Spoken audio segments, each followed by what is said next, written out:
Shalom sahabat firman, saat ini saya berada di Kapernaum. Tepat di belakang saya adalah rumah mertua Petrus yang juga merupakan gereja rumah di abad mula-mula ketika gereja berdiri. Seperti yang dikatakan di dalam Injil Matius 8 ayat 14, setibanya di rumah Petrus, Yesus pun melihat ibu mertua Petrus terbaring karena sakit demam. Maka dipegangnya tangan perempuan itu lalu lenyaplah demamnya.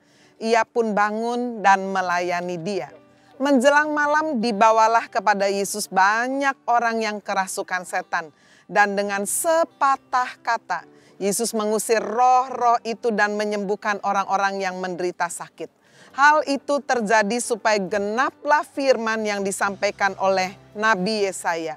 Dialah yang memikul kelemahan kita dan menanggung penyakit kita.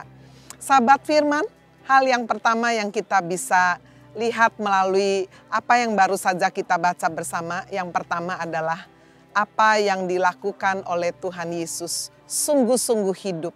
Sungguh-sungguh dibuktikan oleh sejarah dan peninggalan-peninggalan yang ada. Saudara masih bisa melihat secara arkeologi penemuan-penemuan yang membuktikan bahwa Yesus hidup.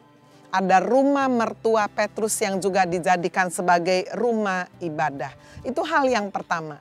Hal yang kedua, kita bisa melihat bagaimana Yesus datang untuk membawa keselamatan kepada orang-orang yang berdosa, membawa kesembuhan, membawa mujizat. Seperti yang dikatakan di dalam ayat yang ke-15. Mertua Petrus dikatakan sakit dan Yesus datang menyembuhkan dan dikatakan mertuanya pun itu sembuh.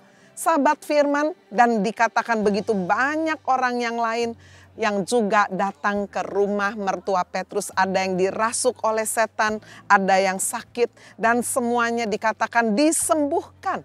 Seperti yang dikatakan di ayat 17, dialah yang memikul kelemahan kita dan menanggung penyakit kita. Sahabat firman, jika Anda saat ini sedang berbeban berat, menanggung sakit penyakit, ada problema, masalah hidup, mari kita datang kepada Yesus. Dia mau menyembuhkan, dia mau menyelamatkan kita.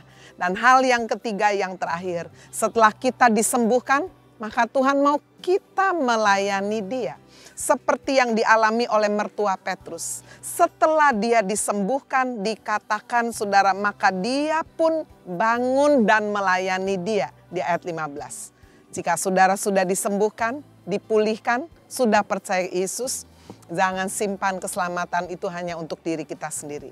Mari kita bagikan, ajak banyak orang datang kepada Yesus. Sehingga hidup kita yang sudah dipulihkan, diselamatkan, kita boleh menjadi berkat bagi banyak orang lain.